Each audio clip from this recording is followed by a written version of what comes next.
wabarakatuh. Halo teman-teman, perkenalkan saya Ananda Rosa Agustina dengan NIM 43220010 dari Fakultas Ekonomi dan Bisnis, Program Studi S1 Akuntansi, Universitas Mercu Buana. Video ini saya buat untuk memenuhi tugas besar 1 pada mata kuliah Statistik Bisnis dan Praktikum. Pada sesi ini, saya akan memperlihatkan uji normalitas pada data sekunder. Oke, kita langsung masuk saja ke videonya. Oke, jadi di sini kita akan menguji normalitas data sekunder pada program aplikasi SPSS. Uji normalitas sendiri adalah uji statistik yang dilakukan untuk mengetahui bagaimana sebaran sebuah data itu terdistribusi normal atau tidak, sehingga nantinya data yang terdistribusi normal ataupun tidak itu selanjutnya dapat dianalisis dengan statistik parametrik ataupun non-parametrik, tergantung dari hasil uji nantinya. Oke, pertama-tama kita siapkan dulu data yang ingin kita uji normalitasnya. Di sini saya sudah menyiapkan data dari laporan keuangan perusahaan yang saya peroleh dari laman web idx.com untuk diuji normalitasnya. Dan di sini saya mengambil contoh dari 10 perusahaan dengan tahun mulai dari 2019, 2020, dan 2021 selama 3 tahun. Lalu langsung saja kita buka aplikasi SPSS-nya. Jika sudah, kita ke variable view. Pada bagian name atau pada kolom name kita isi dengan X1, X2, X3, X4, dan juga Y.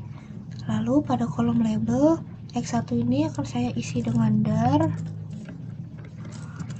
X2 ini dengan der, X3 itu roa, X4 itu roe, dan Y itu NPM. Oke, jika sudah, kita bisa kembali ke data view. Di data view ini akan kita cek dulu apakah sudah sesuai variabelnya yang akan kita input. Sekiranya sudah sesuai, barulah kita kembali ke Microsoft Excel. Dan di sini kita akan mengcopy datanya dari Microsoft Excel ini ke SPSS. Oke, pertama kita copy dulu dari bagian dari sini sampai NPM maksudnya. Kalau kita copy, kita kembali ke SPSS dan kita paste. Oke, jika sudah bisa dilihat hasilnya akan keluar seperti ini. Kita cek dulu apakah benar 30 data. Oke, sudah benar. Oke, barulah di sini kita sebelum mulai uji normalitasnya, kita akan uji regresi terlebih dahulu. Pertama-tama kita klik analyze, regression, lalu kita ke linear. Di bagian ini variabel Y yaitu NPM akan saya pindahkan ke dependent. Lalu sisanya akan saya pindahkan ke independent. Jika sudah, kita ke menu statistik. Di menu statistik ini kita akan checklist descriptives, lalu collinearity diagnostics. Dan pada bagian residuals, kita klik Durbin-Watson dan juga case-wise diagnostics. Lalu kita klik continue. Jika sudah, kita ke menu plots. Di menu plots ini, pada bagian ini akan saya pindahkan ke Y. Lalu pada bagian ini saya pindahkan ke X. Dan pada bagian standardized residual plots akan saya checklist histogram dan juga normal probability plot. Lalu kita klik continue. Lalu kita ke menu save. Di menu save ini pada bagian residuals akan saya checklist di unstandardized-nya. Jika sudah, kita klik continue. Lalu kita klik OK.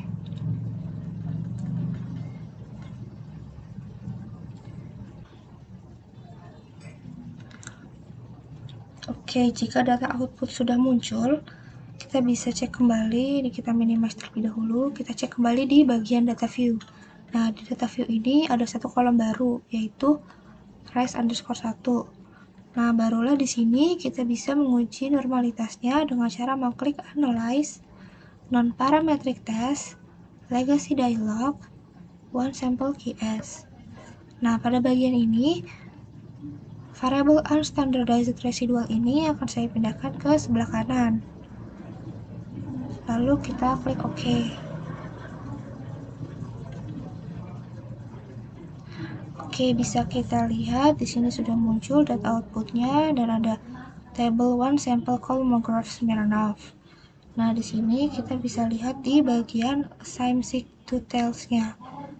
Kita cek apakah angka itu lebih dari 0,05 atau kurang dari 0,05. Jika lebih dari 0,05, maka data tersebut dianggap normal. Sebaliknya, jika kurang dari 0,05, maka data tersebut dianggap tidak normal.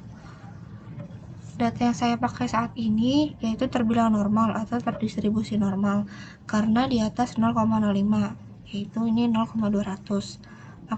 Maka dari itu data yang saya gunakan saat ini itu normal. Jika datanya tidak normal atau di bawah 0,05, kita bisa memperbaiki data yang tidak normal itu dan kita lakukan pengobatan kembali.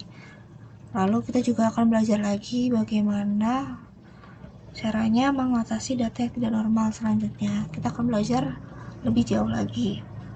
Oke, mungkin itu saja. Kita langsung save.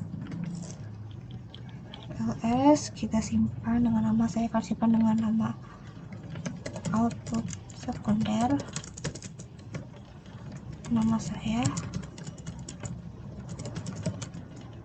lalu name. Kita klik save. Lalu tidak lupa juga data inputnya kita save juga. Kita ls, saya akan namakan input sekunder. Nama saya, lalu name. Kita klik save. Oke, mungkin itu saja yang bisa saya sampaikan mengenai uji normalitas data sekunder pada program aplikasi SPSS. Kurang lebihnya mohon maaf, saya akhiri. Wassalamualaikum warahmatullahi wabarakatuh.